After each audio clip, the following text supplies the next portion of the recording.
Welcome to Bhavitha Santosh economy app. ఈ app ద్వారా రాబోయే గ్రూప్ 1 to 3 నోటిఫికేషన్స్కి గాను ఎకానమీ లైవ్ క్లాసెస్ కండక్ట్ చేయడం జరుగుతుంది. ఎవరైతే ఎకానమీలో టాప్ స్కోర్ సాధించాలనుకుంటున్నారో ఖచ్చితంగా భవితా సంతోష్ ఎకానమీ యాప్ని పర్చేస్ చేసేయండి. యాప్ ప్రైస్ వచ్చి ఓన్లీ 499 రూపీస్. అండ్ ఈ రోజు డైలీ కరెంట్ అఫైర్స్లో భాగంగా కొన్ని క్వశ్చన్స్ని మనం మాట్లాడుకుందాం. దాంట్లో ఫస్ట్ క్వశ్చన్, రాష్ట్రపతి బిల్లుపై ఎన్ని నెలల్లో నిర్ణయం తీసుకోవాలని సుప్రీంకోర్టు కీలక ఆదేశాలు జారీ చేసింది. రాష్ట్రపతి బిల్లుపై ఎన్ని నెలల్లో నిర్ణయం అనేది మనకి ఒక బిల్లుని అంటే ఒక పరిపాలనలో భాగంగా ఏదైనా బిల్లుని ప్రవేశపెట్టాలి లేదంటే ఏదైనా ఆమోదం తెలపాలి అన్నప్పుడు మనకి బిల్లు అనేది చట్టరూపం రావాలి. మరి బిల్లు చట్టరూపం రావాలంటే ఏం చేయాలి? ఫస్ట్ పార్లమెంట్లో బిల్లును ప్రవేశపెట్టాలి. పార్లమెంట్లో బిల్లును ప్రవేశపెట్టిన అనంతరం లోక్సభ రాజ్యసభ ఆమోదం పొందాలి. లోక్సభ రాజ్యసభ ఆమోదం పొందినా కూడా బిల్లు అనేది చట్టంగా మారదు. ఒకవేళ రెండు ఆమోదం పొందిన రాష్ట్రపతికి ఆమోదం పొందాలి. రాష్ట్రపతి ఆమోదం పొందకపోతే బిల్లు చట్టంగా ఎప్పుడు మారదు. ఒకవేళ ఈ ద్విసభ లేదా ఈ రెండు చట్టసభలు ఆమోదం తెలిపిన రాష్ట్రపతికి బిల్లు పంపించినప్పుడు రాష్ట్రపతి ఒకవేళ బిల్లు ఆమోదించవచ్చు, తిరస్కరించవచ్చు, ఏమీ చేయకపోవచ్చు. మరి దీని ద్వారా కొన్ని సమస్యలు అనేవి రావడం జరిగింది. మరి దేశంలో అన్నప్పుడు రాష్ట్రపతి ఉత్తర్వులు జారీ చేయాలి లేదా రాష్ట్రపతి అమలు చేయాలి. మరి రాష్ట్రంలో అన్నప్పుడు గవర్నర్ చట్టసభలలో రెండు చట్టసభలలో బిల్లు ఆమోదం పొందినప్పటికీ గవర్నర్ ఆమోదం పొందకపోతే బిల్లు ఎప్పుడు చట్టంగా మారదు. మరి ఈ విషయంపై తమిళనాడులో రీసెంట్గా గొడవలు జరుగుతున్నాయి. దీనికి గవర్నర్స్కి గవర్నమెంట్కి మధ్యలో ఈ రీసెంట్గా ఈ గొడవలు అనేవి జరుగుతున్నాయి. దేనికి అంటే తమిళనాడు రాష్ట్రంలో రీసెంట్గా వాళ్ళ పరిపాలనా సౌలభ్యంలో కొన్ని బిల్లులు ప్రవేశపెట్టాలి అని చెప్పి బిల్లులు ప్రవేశపెట్టగా గవర్నర్ దానికి ఆమోదం తెలపట్లేదు, మళ్ళీ ఆ బిల్లుకి వ్యతిరేకించట్లేదు, ఆమోదం తెలపట్లేదు. మరి ఆ బిల్లుని రాష్ట్రపతికి పంపించడం జరుగుతుంది. ఇలా వారు 10 బిల్లులను ప్రవేశపెట్టడం జరిగింది.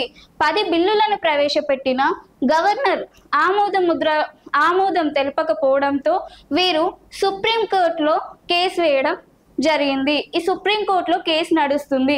రీసెంట్గా సుప్రీంకోర్టు తీర్పిచ్చింది.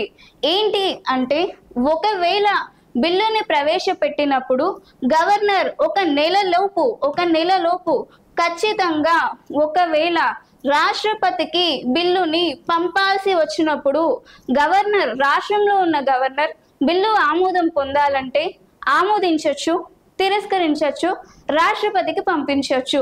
ఒకవేళ అలా పంపించాల్సి వస్తే గవర్నర్కి ఒక నెలలోపు మాత్రమే పంపాలి అని ఒక సుప్రీంకోర్టు ఒక సంచలన వ్యాఖ్యలను చేయడం జరిగింది.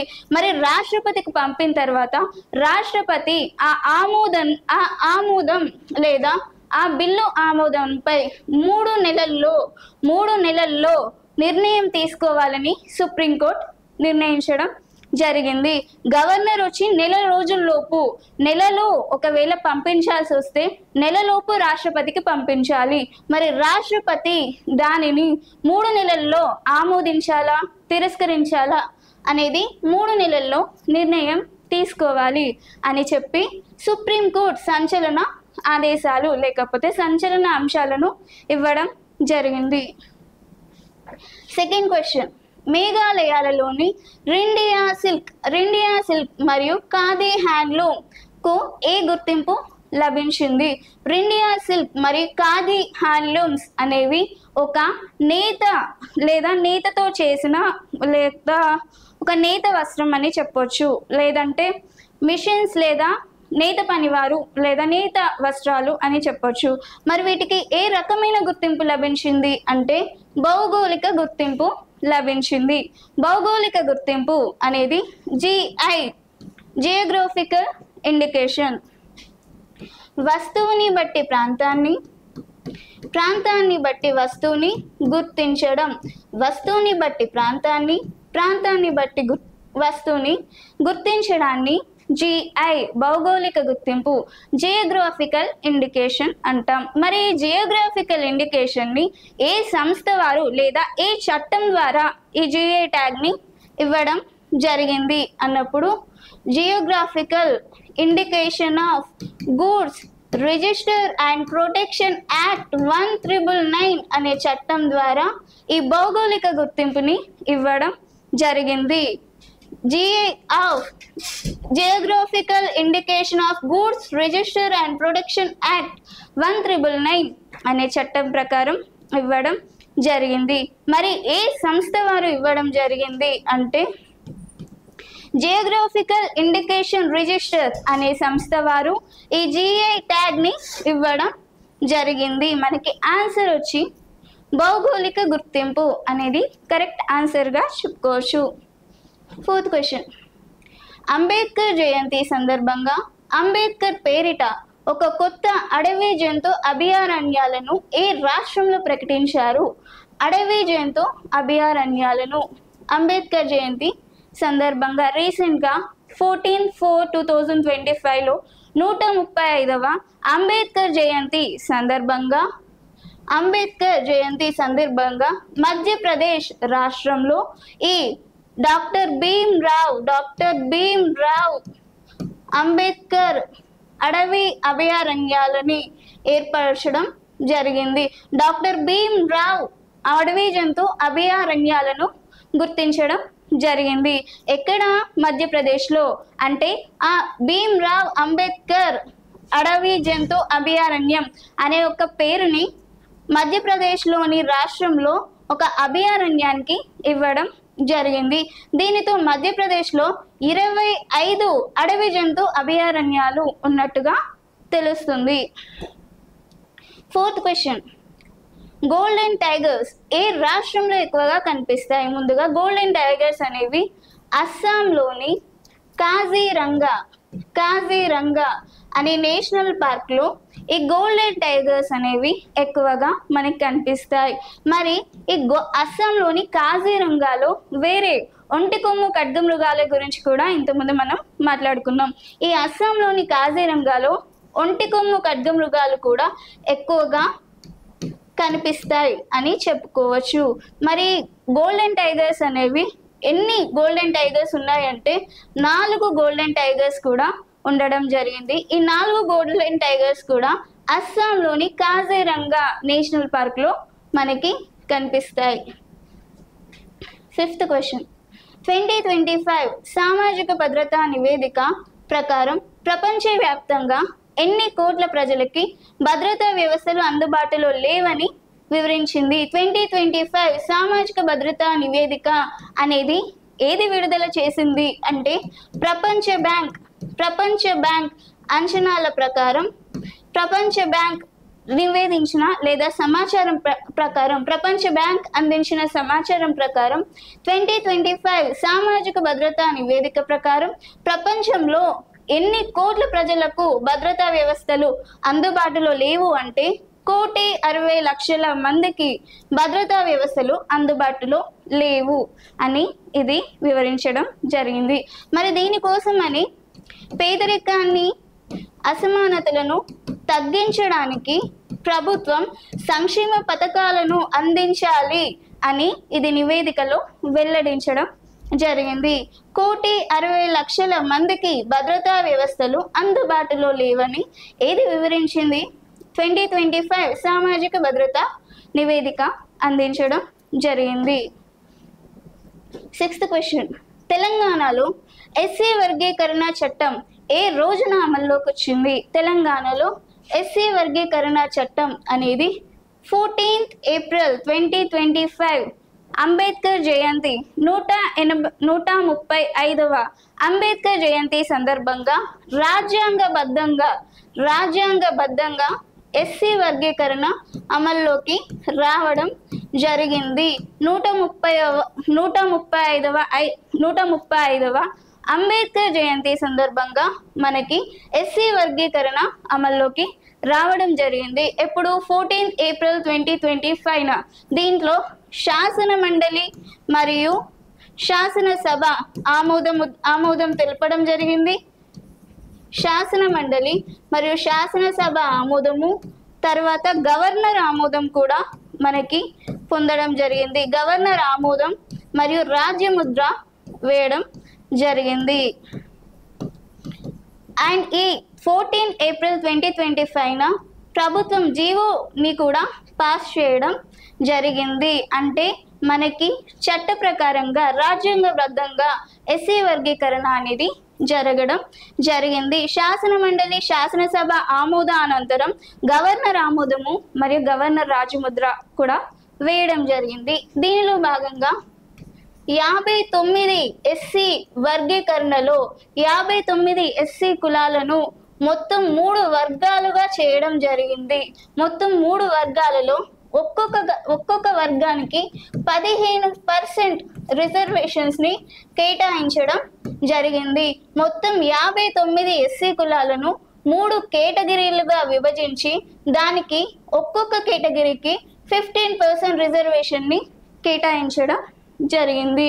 ఎప్పుడు అమల్లోకి వచ్చింది? 14 ఏప్రిల్ 2025 నా రాజ్యాంగబద్ధంగా ఎస్సీ వర్గీకరణ అమల్లోకి వచ్చింది. 7th భూభారతి చట్టం ఎప్పటి నుండి అమల్లోకి వచ్చింది? భూభారతి చట్టం అనేది ఎప్పుడు 14 ఏప్రిల్ 2025 అమల్లోకి రావడం జరిగింది.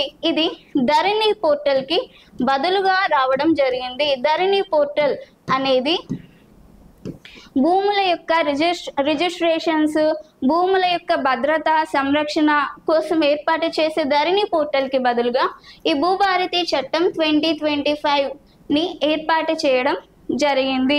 అంటే భూముల రిజిస్ట్రేషన్స్ మళ్ళీ ప్రజల భద్రత సంరక్షణ మరింత సులభతరం చేయడానికి టోల్ ఫ్రీ నెంబర్స్ని కూడా ఈ భూభారతి చట్టం 2025 అందించడం జరుగుతుంది.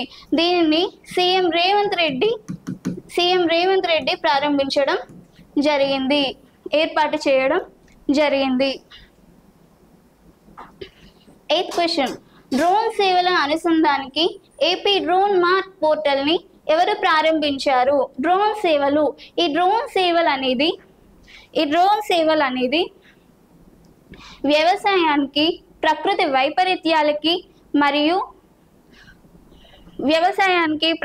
వైపరీత్యాలకి మరియు ఇంకేదైనా ప్రజల భద్రత సంరక్షణ అనంతరం ఈ డ్రోన్ సేవలు అనేవి మనకి యూజ్ అవ్వడం జరుగుతుంది. మరి ఈ డ్రోన్ సేవల అనుసంధానానికి ఏపీ డ్రోన్ మార్ట్ పోర్టల్ని ప్రారంభించడం జరిగింది. మరి ఏపీ డ్రోన్ ప్రారంభానికి లేదా ఏపీ డ్రోన్ మార్ట్ పోర్టల్ని ఎవరు ప్రారంభించారు అంటే, ఏ సంస్థ ప్రారంభించింది అంటే ఆంధ్రప్రదేశ్ ఫైబర్ నెట్ లిమిటెడ్ అనే సంస్థ ప్రారంభించడం జరిగింది. దీనిని ఏపీ డ్రోన్ మార్ట్ పోర్టల్ని ఎవరు ప్రారంభించారు? ఏపీ ఫైబర్ నెట్ లిమిటెడ్ ప్రారంభించడం జరిగింది. మరి ఏపీ ఫైబర్ నెట్ లిమిటెడ్ యొక్క ఎండి ఎవరు అంటే ఎండి కె రంగారావు. ఈ ఆంధ్రప్రదేశ్ ఫైబర్ నెట్ లిమిటెడ్ ఎండి కె రంగారావు గారు ఈ ఏపీ డ్రోన్ మార్ట్ పోర్టల్ని ప్రారంభించడం జరిగింది.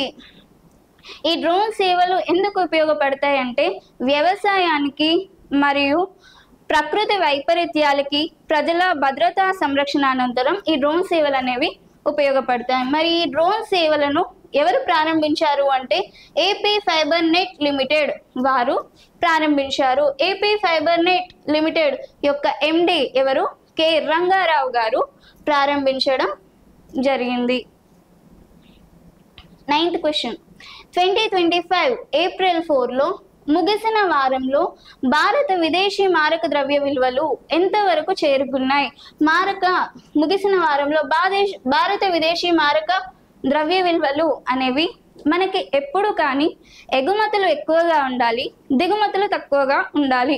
మనకి ఎగుమతులు ఎక్కువగా ఉండడం వల్ల మనము ఒక వస్తువులని మనం అమ్ముతున్నాము అన్నప్పుడు మనకి ద్రవ్యం అనేది మన చేతుల్లో ఉంటుంది. అదే మనం ఒక దిగుమతులు చేస్తున్నాం, ఒక వస్తువును కొంటున్నాం అన్నప్పుడు మన దగ్గర మనీ అనేది ఉంచుకోలేము. అందుకని మనకి ద్రవ్య విలువలు లేదా విదేశీ మారక ద్రవ్యం ఎక్కువగా ఉంచుకోవాలి అన్నప్పుడు ఎగుమతులు ఎక్కువగా చేసుకోవాలి. మరి ఈ 2025లో విదేశీ మారక ద్రవ్య విలువలు ఎంతవరకు పెరిగాయి అని అంటే 10.8 బిలియన్స్ పెరగడం జరిగింది. 10.8 బిలియన్స్ పెరగడంతో ఈ 2025 ఏప్రిల్ 4 ముగిసిన వారానికి 10.8 బిలియన్స్తో కలిపి ఎంత మారక ద్రవ్య విలువలు చేరుకుంది అన్నప్పుడు 676.26 బిలియన్స్ చేరుకోవడం జరిగింది. ఈ సంవత్సరంలో 10.8 బిలియన్స్ మారక ద్రవ్యాలు మనం గెలుచుకోవడం జరిగింది, లేదా ఈ 10.8 బిలియన్స్ మనం తీసుకోవడం జరిగింది. దీనితో ఎన్ని బిలియన్స్ మనకి మారక ద్రవ్య విలువలు మన దగ్గర ఉన్నాయంటే 676.26 బిలియన్స్ మారక ద్రవ్యాలు మన దగ్గర ఉన్నాయి అని చెప్పుకోవచ్చు. 10th క్వశ్చన్, ప్రపంచంలోని మొట్టమొదటి రోబోల మ్యాచ్ ఏ సంస్థ నిర్వహించబడుతుంది? మొట్టమొదటి రోబో మ్యాచ్. ఈ రోబో మ్యాచ్ అనేది ఒక యూనిట్రీ అని చైనా సంస్థ నిర్వహించబోతుంది. యూనిట్రీ అనేది ఒక రోబోలు అంటే ఇప్పుడు హ్యూమనైడ్ రోబోస్ అంటే ఇప్పుడు నార్మల్గా మీరు రోబో 2.0 మూవీ చూసుంటారు. దాంట్లో అమీ జాక్సన్ ఒక హ్యూమనైడ్ రోబో. అమీ జాక్సన్ చూడడానికి మనిషిలానే ఉంటుంది, but she is a humanoid robot. So అలాంటి హ్యూమనైడ్ రోబోస్ తోటి ఒక బాక్సింగ్ మ్యాచ్ నిర్వహించడం జరుగుతుంది. మరి ఏ సంస్థ నిర్వహిస్తుంది అంటే చైనాలోని యూనిట్రీ అనే సంస్థ ఈ బాక్సింగ్ మ్యాచ్ని నిర్వహించబోతుంది. ఇది వచ్చే నెల మేలో ప్రారంభించడం జరుగుతుంది. లైవ్ మ్యాచ్గా కూడా ప్రారంభించబోతుంది. అది G1H1 అనే రోబోటిక్స్ నేమ్స్. G1H1 అనే రోబోటిక్స్ నేమ్స్. సో ఏ సంస్థ ఈ రోబోటిక్ మ్యాచ్ నిర్వహిస్తుంది అంటే యూనిట్రీ అనే సంస్థ. యూనిట్రీ అనే చైనా సంస్థ ఈ రోబోటిక్ మ్యాచ్ని నిర్వహించడం జరుగుతుంది. అండ్ నా క్లాస్ మీకు నచ్చుంటే ఖచ్చితంగా వీడియోని లైక్ చేయండి, వీలైనంత మందికి షేర్ చేయండి, అండ్ ఖచ్చితంగా ఛానల్ని సబ్స్క్రైబ్ చేయండి. Thank you.